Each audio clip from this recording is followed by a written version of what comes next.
Hello and welcome. Today we're diving deep into the universe of one of the most impactful anime of all time, Naruto Shippuden.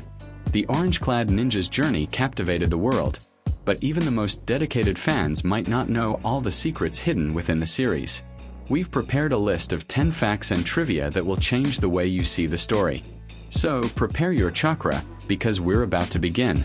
Let's start with something we've heard hundreds of times but rarely stop to analyze: the title itself. What exactly does Shippuden mean? In Japanese, Shippuden can be translated as Hurricane Chronicles. This isn't just a cool name, it's a literal description of Naruto's journey.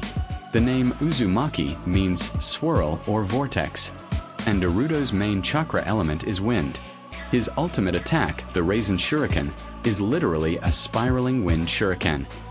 The title, therefore, directly refers to the growth of Naruto, the hurricane that swept through the shinobi world, changing hearts, minds, and the very fate of nations. Now, let's talk about one of the most tragic and beloved characters, Itachi Uchiha. We were all blindsided by the revelation that he was, in fact, a hero acting from the shadows. But a fact that makes his story even more painful is that Itachi was dying long before his final battle with Sasuke. He suffered from a terminal illness, likely respiratory, which progressively weakened him. This is why we see him coughing up blood and taking medication. His fight against Sasuke wasn't just a clash of power. It was a race against time. Itachi was keeping himself alive purely on willpower and medicine, all to fulfill his final plan: to die at his brother's hands, awaken Sasuke's Mangekyo Sharingan, and finally free him from Orochimaru's curse mark.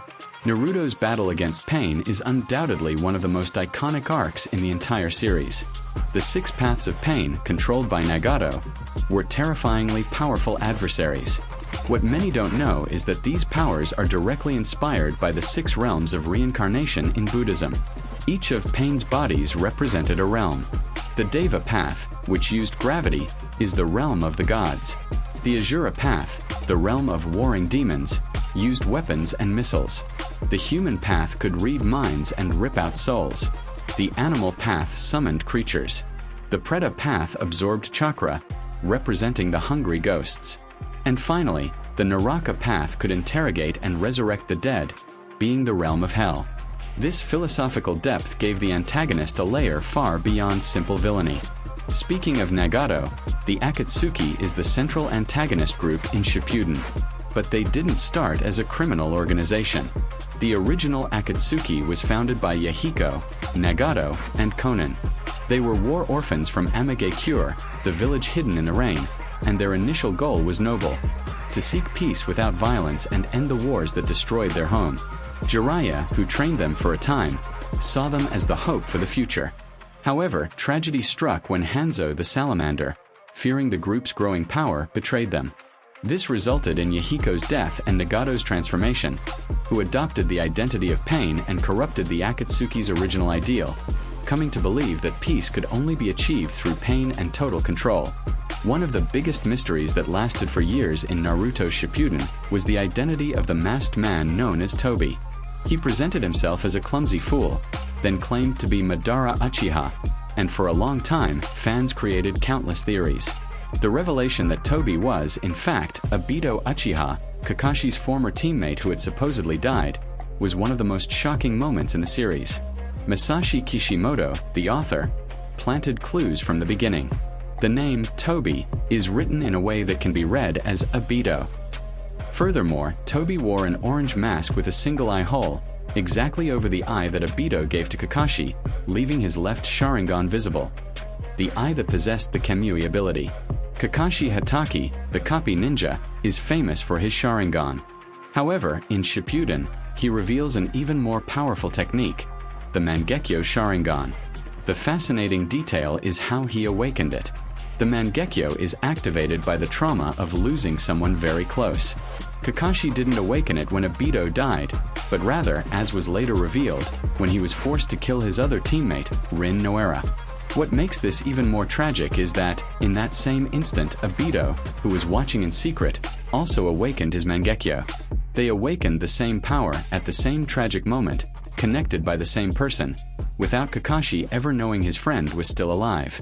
Why does Naruto wear such a flashy orange outfit? For a ninja who values stealth, it seems like a terrible choice. This was never fully explained in the series, but Kishimoto gave clues. The orange is a direct tribute to his mother, Kushina Uzumaki. Kushina had vibrant red hair and an explosive personality, and orange is a color that complements that. Furthermore, the Uzumaki clan was known for their red hair and fiery tempers. Naruto's bright orange is a way for him to carry the legacy of his parents and his clan, showing that he isn't afraid to be seen and that he is proudly the son of the 4th Hokage and Konoha's red-hot habanero. The 4th Great Ninja War brought back almost every powerful character who had died through the Edo Tensei. We saw Zabuza, Haku, the former Kages, and even the Akatsuki members. But one absence was keenly felt: Jiraiya. Many fans wondered why Kabuto didn't bring back one of the legendary Sannin. The official in-story answer is that Kabuto couldn't obtain a sufficient DNA sample, as Jiraiya's body sank into the deep ocean in Amage Cure. However, the meta reason from the author is more touching. Masashi Kishimoto felt that Jiraiya's death was one of the most impactful and perfect moments in the series. Bringing him back would lessen the weight of his sacrifice and the impact his death had on Naruto's growth. The final battle between Naruto and Sasuke in the Valley of the End is a masterpiece of animation. What many don't know is the colossal effort Studio Pierrot put into these episodes. They brought in their best directors and animators, including Hiroyuki Yamashita, known for his work on the Naruto movies. The fight was so important that they allowed the animators to use drastically different art styles, resulting in fluid and almost experimental sequences, especially during the most intense taijutsu moments. This creative freedom, which sometimes changes the character's appearance momentarily, was intentional to convey the raw emotion, desperation, and destructive power of the final clash between the two rivals. To close, an interesting fact about a character who unexpectedly won over the fans. Rock Lee, the taijutsu specialist, had such overwhelming popularity, even with less screen time in Shippuden, that he was the first character in the franchise to get his own spin-off anime. Rock Lee and His Ninja Pals was a chibi-style comedy series that parodied the serious events of the main series. This shows how Lee's charisma and determination, even without ninjutsu or genjutsu, resonated deeply with the audience, proving that hard work really can surpass natural talent, at least in terms of popularity.